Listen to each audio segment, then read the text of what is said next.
welcome to Arts and Entertainment. I am Deborah Gilbert, your host. And again, thanks so much for being here today. So glad you could join me.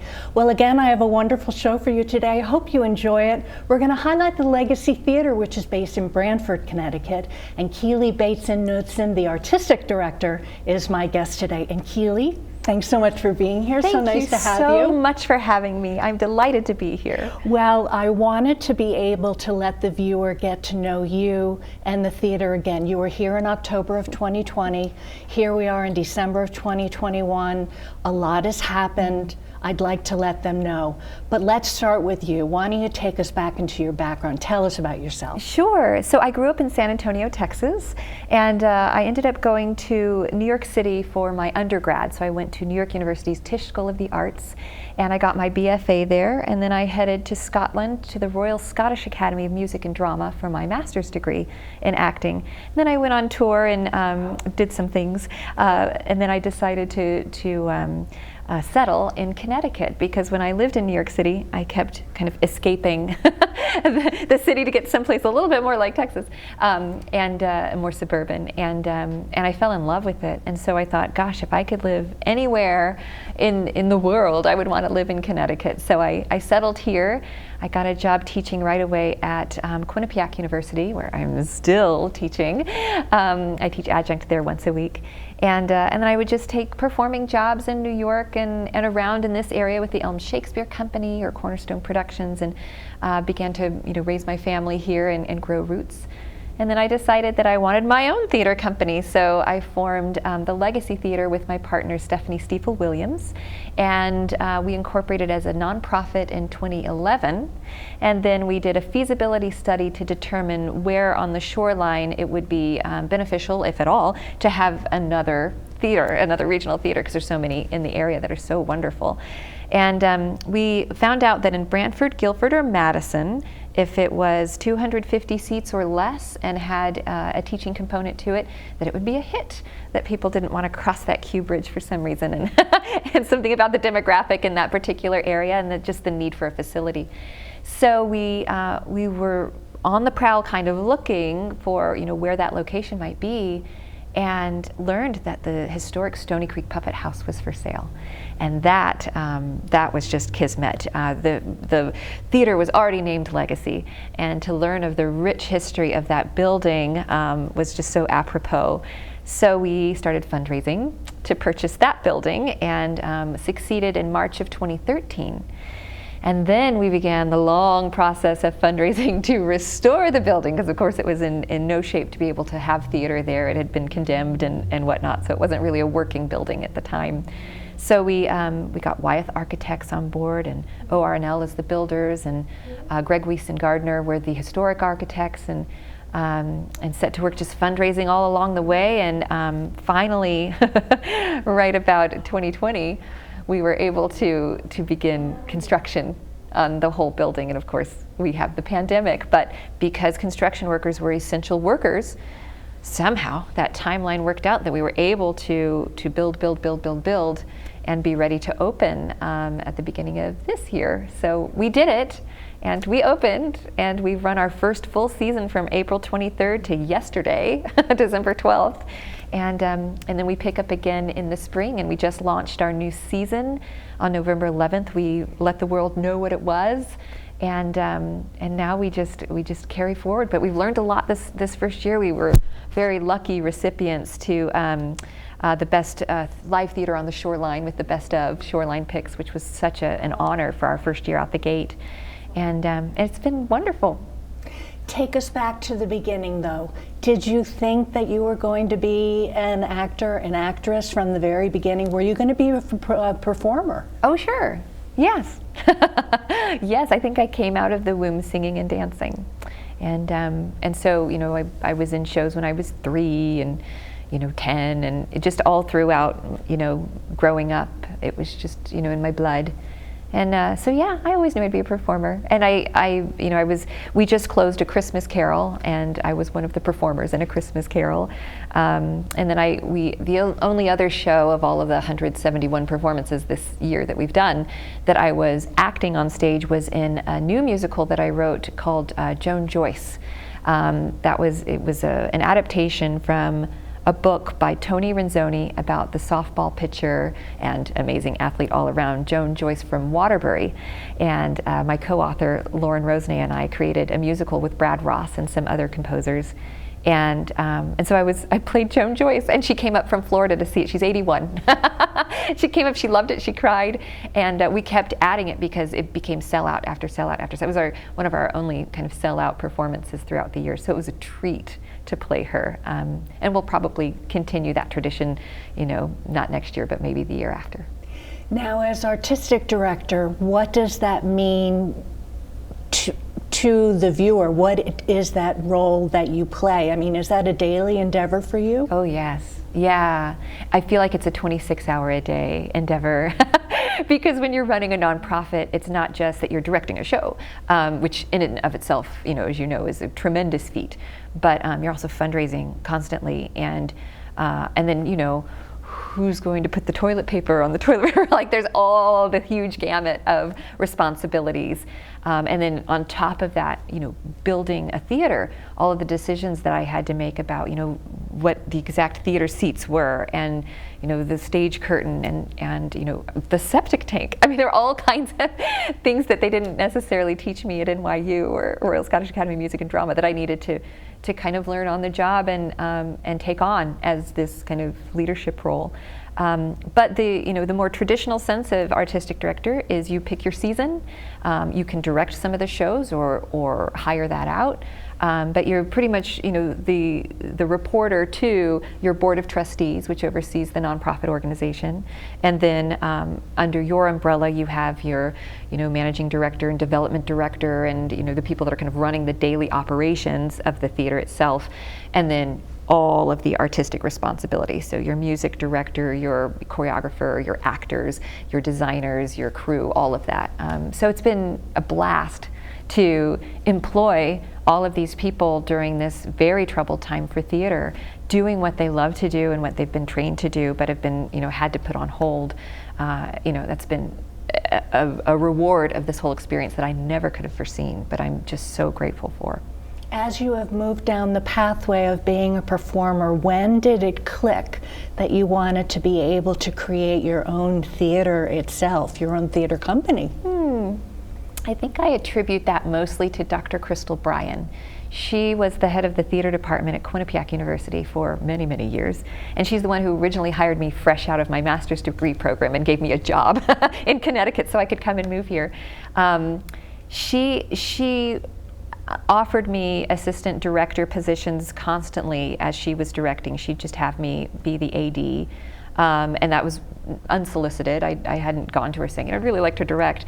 And then she started giving me shows to direct, and then I started getting more responsibilities with my other professional acting companies to choreograph or to AD, or to even write. So I think just along the way, people were asking me to do things, and I would say sure, and then kind of discovered my passion for being kind of the broader scope of what it is to create theater, and so so it just seemed like a natural evolution to then create my own theater company, and then and my own space, and just all kind of within it, because I absolutely love every aspect of it, from the business budget details to exactly how the choreography is going to go in a particular dance number, and to choosing seasons. All of it really speaks to who I am, and I really enjoy it. Tell us about being a teacher. How did that come about? You're juggling a lot of things here. Oh, well, so I've always taught. I think as a dancer in the ballet school, I was asked to teach dance classes at a young age, and then as I was going through college, I was also teaching. I was in a lot of theater for young audience and drama therapy courses in New York, and so I'd go to Project Green Hope in Harlem and teach previously incarcerated women. Like, I've just always been really interested in passing on the legacy of theater to others. It's such a rich history, and something that we as humans have been doing since the beginning of our race. So I think that it's just always been a part of me to naturally teach. And so once I had my master's degree, and that was the motive for getting my master's degree, was to be able to teach on the college level. Having that in with Quinnipiac, and then I've also taught at Yale and Southern and Hart and a bunch of other places. So it's been something that I've done often and really enjoy doing. And I bring my students up into the company. Our first theater manager was one of my students, from a freshman all the way through a senior at Quinnipiac, and then it was just a delight to bring her on professionally. Tell us about COVID. How did that affect the theater? You were here in October of 2020. We were in the midst of it. We talked about it. How are you doing in December of 2021? How did you do through it?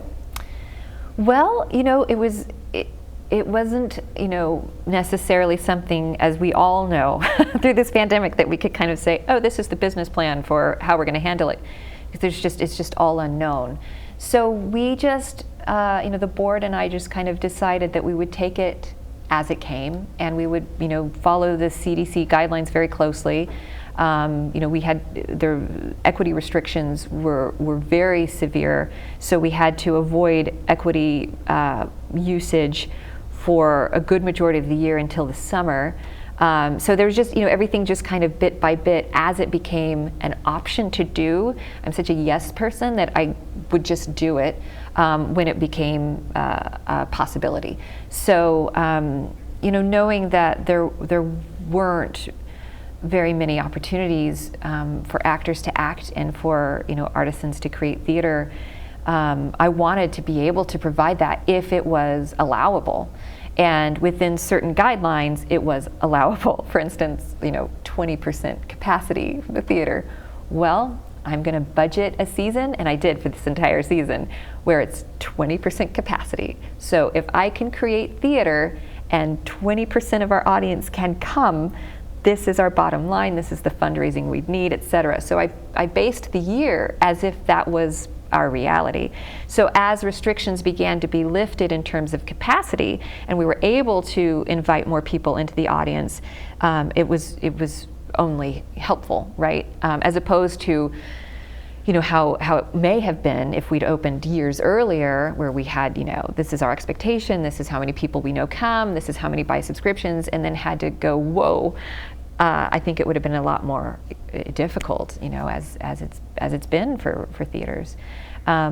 So we started out with plexiglass as an entire proscenium barrier for Barefoot in the Park. April 23rd, Shakespeare's birthday, we opened, and Death Day, but we focus on his birthday. But there was plexiglass between the audience and our actors that went the entire, it was 8x4 sheets, 4 of them, hanging from the fly space. And so that's how we handled it the first time. And every other row, no audience, and social distance of 2 seats in between each party of people that came, and of course masks. And then as I think it was the end of May, beginning of June, that we were able to have more in our capacity. And of course we have the HVAC system, that's the MERV 13, which is the air filtration that scrubs the air clean as it's recycling. So we were just, it's funny because as a brand new theater, that's really all we've known is like performing in a pandemic, which is just a crazy reality. But yeah, and all the sanitation, and we've had to quadruple our expectations for what the cleaning of the theater would be, and sanitizing between performances, and all of the backstage restrictions and things like that. So everyone's been so grateful and such problem solvers because they've wanted to do the craft, that it's been a really positive experience, and we made it through our whole season, 171 performances, somehow with no issue, which just is one of the many miracles of it all. Well, let's hold that thought. I'm Deborah Gilbert. You are tuned into Arts and Entertainment. We're going to take a break. We'll be right back. I've spent my whole life as a physician. I've seen how vaccines have saved people's lives, saved children's lives, saved the lives of the elderly. We now have that opportunity with COVID. We We have a vaccine that's safe. We know this vaccine also, through the most rigorous scientific studies and trials, is effective. We have the opportunity to make a difference. But we can only make that difference if everyone gets vaccinated. Community TV, your neighborhood TV. Publicly funded and a reliable partner for cable companies nationwide. It provides transparent coverage of local and state government, education, and public programming. A digital town green that can be watched anywhere, anytime, and on any device. Watch us on today's high-tech distribution methods. Community TV in Connecticut. Local, unfiltered, reliable, and yours. And welcome back to Arts and Entertainment. I am Deborah Gilbert, your host. And again, thanks so much for being here today. Well, we're highlighting the Legacy Theater that is based in Branford, Connecticut. And my conversation continues with Keelee, Baisden, Knudsen. And Keelee, why don't we talk about what's coming up in 2022? Tell us a little bit about that. Well, we've crafted our season so that it'll have 4 different what we call main stage productions. Those run 3 weeks in a row. They kind of receive a little bit more attention, more of the budget dollars and all of that. And those are the 4 that we like to have varied. So we'll have a straight play, a musical, a classic, a children's piece. So this year we're starting off with I Do, which is a musical that was written by the same team that did The Fantastics, which is one of the longest running off-Broadway shows in history. And it's a lovely musical about a married couple. And then the next main stage production after that is going to be Death Trap by Ira Levins, which is such an intriguing and funny and horrific piece all wrapped up in one. So that will be a lot of fun. And then the third piece is You're a Good Man, Charlie Brown. And I'm so excited to have that musical come to our space in the overarching season. And then our final is The Great Gatsby, a live radio play by Joe Landry and Kevin Connors. So that's what rounds out the main stage. But we have many series as well. So our main stage productions run Thursday, Friday, and Saturday. So we have 2 performances Thursdays, 1 on Fridays, and 2 on Saturdays. So it's 5 shows a week and 3 weekends in a row. So it'll be 15 shows total. But Sundays, it frees up Sundays to have different series. So we have a new film series coming up. We have a family series. We have expanded voices series and a new work series. And then on top of all of that, we also have special events. So for instance, our entire season begins with the Yale Opera doing Alcina. And I love being a part of those production meetings because the scenic designer and the director are just so imaginative. You won't even believe what they're dreaming up for this opera. But a Baroque opera with these ancient instruments are going to be in the pit and these amazing students singing. So I'm excited about that partnership. But that's one of our special events. One of our new works is called My Unauthorized Hallmark Movie Musical, which I think the title alone is so intriguing because who wouldn't love to see that? So we have many new works. One of our children's series is called The Tales of Custard the Dragon, which is an adaptation of the children's book, and it's a musical. And then expanded voices series, we have things ranging from a Bharatanatyam South Indian classical dance to Jamal, which is about a gang in New Haven and is very close to home and relevant. So we have a lot going on, and we're excited to be able to announce it. And many of the viewers will not know about the Legacy Theater and its history. Why don't we take a moment and update them? What is the Legacy Theater all about? Well, the property itself back in the late 1800s was a church that was a community gathering place, of course, a congregational church, and it burned to the ground. And in 1903, William Howd, a creeker, who the Howds are still in the creek, there's street names after them, bought the building, and it became one of the first, bought the property and created the building that became one of the first silent picture houses in all of New England. So it was a movie theater, the building that we're now in. And then around the 20s, there was a group of actors that were getting a lot of good traction. It was a theater company up the street that would perform in a church called the Parish Players. And they became so popular, they thought, well, we want to move into a theater. So they worked out a deal with William Howd, and they wanted to purchase that building and make it into a live theater. So in 1928, they did that. And then they were fundraising to build onto it. So where the stage is now in our theater is what they fundraised to add on to it. So it's so fun to go in the archives and see all these, newspaper clippings of, the theater artists are fundraising to, because we were doing exactly the same thing, like the same building, still fundraising. So it was really awesome to find those in the history and to see, how history repeats itself. So then it became this really great summer theater venue where Orson Welles had his Mercury Players perform there. So it became his summer theater. And Joseph Cotten performed there, and all these kind of neat, iconic, actors that you see up and down the shoreline area at that time. So it's got this really cool history up into that point. And then in World War II, it was actually repurposed and became a parachute factory, is the rumor. And then it was a garment factory, which sold, ladies' garments. And it was called Panics, which I thought would be funny if it was, our theater company's name was Panics. And then it got bought by Grace Weil. And Grace Weil was an islander, in the creek, and she had a bunch of these beautiful, almost life-sized Sicilian puppets. And ended up buying this property and making it the Stony Creek Puppet Museum. And she would showcase these, 60 or 80 or some great number of almost life-size beautiful puppets. And her son, she ended up dying very soon thereafter, and her son, Jimmy Weil, opened it up as the Stony Creek Puppet House, which is the first time since the World War II that it became a performing facility again. And he and Sal Macri, who was straight from Italy, would hold these huge puppets up with these big iron rods up from the balcony and manipulate them that way, very heavy. You have to be a very strong person in order to manipulate them. And they would act out these amazing stories of old, like the Legends of Roland and all of these really neat war stories. So instead of it being like, Sesame Street puppets or things that I grew up on thinking puppets were a certain thing, these puppets were like working class, like blue collar men would come and watch these shows, these puppet shows.